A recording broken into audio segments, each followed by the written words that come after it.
This is Walter Beltrop.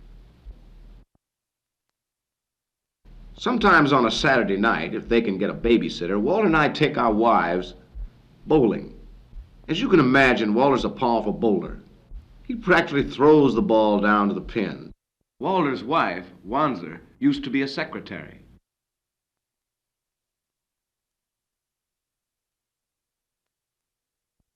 But Walter is a top-notch social worker. He works in a community center with young people. Tony's the oldest child. She already attends nursery school. She's 3 years old and has a great personality.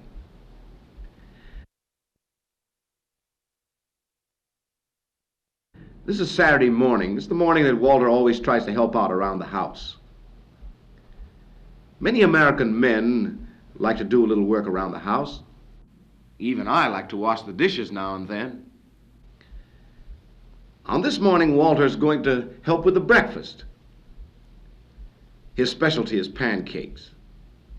Wanzer thinks that Walter's pancakes are a little too crisp, but she tries to humor him. But Tony finds them very tasty.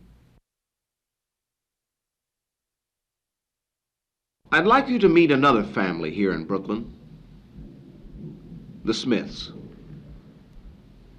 Marvin Sr. is a parole officer. This is a very festive day, a very special day. Their two sons, aged 9 and 7, are excited as they await the arrival of the grandparents. Today is Thanksgiving. Thanksgiving dinner is one of the great American customs. It is a day when families get together. On this day, it just wouldn't be right without a turkey. It's been a long day for Mrs. Smith, who was expecting a third child.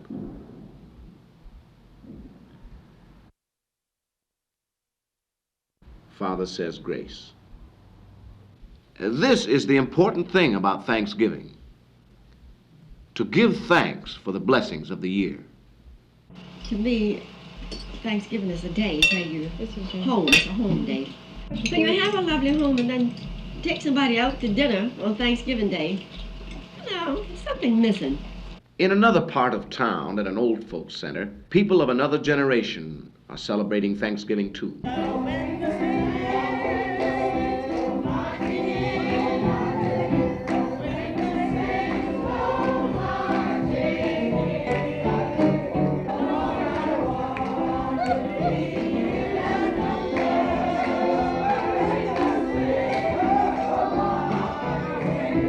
This is Harlem.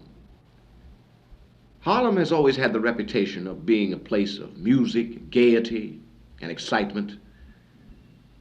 But to us, it has another meaning. Here, only Negroes live. How did this come about? The Negro was brought from Africa to be sold into slavery. A century ago, slavery was abolished, but a pattern of segregation took its place. Although there have been significant changes, we are still deprived in many instances of full rights and opportunities.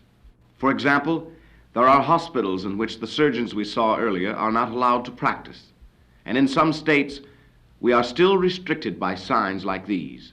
Later in this film, we shall see some of the ways in which the situation is changing. But first, let us ask a cross-section of Negroes how segregation affects their lives. Segregation to the average Negro means being held back. He's looking for progress. He wants to move forward in the American mainstream. Segregation holds him back. I think it's something that's ridiculous. You take the white people in the South that, or not only in the South, anywhere, that refuses to allow a Negro man or a Negro woman to sit in a restaurant or to ride next to them in a bus or a train or anything, and then on the other hand turns around and wants a colored woman to come into their home and cook their food and serve them their dinner after having our hands all in their food. I think somebody's got to be crazy there. Up to this present time, it hasn't affected me at all. As far as my work and my social activities, up until this present time, I can say it hasn't affected me.